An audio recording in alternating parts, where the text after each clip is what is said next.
Qui sont les 24 vieillards? J'ai 5 éléments pour vous dire que ce ne sont pas des hommes. Quelques personnes disent ce sont les apôtres. Jésus a dit quand le Fils viendra, il a dit à ses apôtres qu'ils s'assieront sur 12 trônes. Et là-bas, il y a 24. Ils viennent d'où?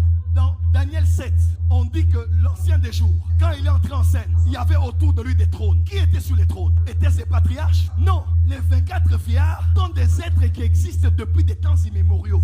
Il y a des êtres qui siègent avec Dieu. Mais Dieu, dans ses desseins, a prévu de prolonger la liste des vieillards. Comprenez-moi au sens figuré. Et de rajouter des 25e, des 26e, des 27e. Parce que Dieu n'a pas prévu dans son plan qu'il n'y ait que des êtres spirituels qui vont décider avec lui. Jésus posait la question en disant: que dit-on que je suis? Moi, le Fils de l'homme. Oh, tu es Jean-Baptiste, tu es Jérémie, tu es Élie ou un autre prophète. Parce que les Juifs voyaient en la réincarnation des esprits. Je n'ai pas dit moi, j'ai dit les Juifs. Jean chapitre 9, Jésus passe avec les apôtres. Il voit un homme qui est aveugle de naissance. Dans le ventre de maman, il est déjà aveugle. Il sort, il est aveugle. Les apôtres disent: Seigneur, pourquoi est-il ainsi? Qui a péché pour qu'il soit ainsi? Est-ce que c'est lui qui a péché pour devenir aveugle ou un de ses parents? Question: on doit pécher pour après devenir aveugle. Il doit être voyant, il pêche, après il devient aveugle. Quand est-ce qu'il a péché pour que son jugement soit le fait d'être aveugle? Les Juifs croyaient qu'on payait dans la prochaine vie les péchés qu'on avait commis dans la vie précédente. Et vous, qui dites-vous que je suis? Pierre dit: tu es le Christ, le Fils de Dieu vivant. Il y a Pierre et Pierre.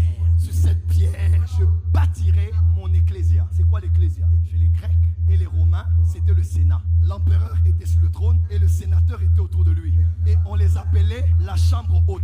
Parce qu'il y a 2 chambres parlementaires. Au palais du peuple, il y a la chambre basse, les députés, la chambre haute, les sénateurs. Étrangement, dans Actes chapitre 2, l'ecclésia n'est pas née dans la chambre basse, mais ils étaient tous réunis dans la chambre haute. Le jour de la naissance de l'ecclésia, les sénateurs du roi des rois Jésus sont nés dans la chambre haute. Et c'est eux, les rois. C'est eux, les sénateurs, qui écoutaient l'empereur parler. Ils écoutaient sa sagesse, ils délibéraient, ils établissaient ça dans la vie de la cité. Lève-toi avec moi, dis à ton voisin: bonsoir monsieur le sénateur. L'ecclésia, c'est l'assemblée. L'ecclésia, c'est le conseil. L'ecclésia, c'est la réunion qui décide sur les affaires qui arrivent dans la cité. Écoutez-moi, voilà pourquoi il est écrit que les dominations et les autorités feront par l'ecclésia la sagesse infiniment variée de notre empereur. Parce que c'est nous l'ecclésia qui diffusons la sagesse de Dieu dans la création. Ce soir, je prêche à 3 auditoires. Premier auditoire, les gens qui sont en présentiel. Deuxième auditoire, les gens qui sont en ligne. Troisième auditoire, les esprits. Ils apprennent par l'église, ils apprennent par les apôtres et les prophètes.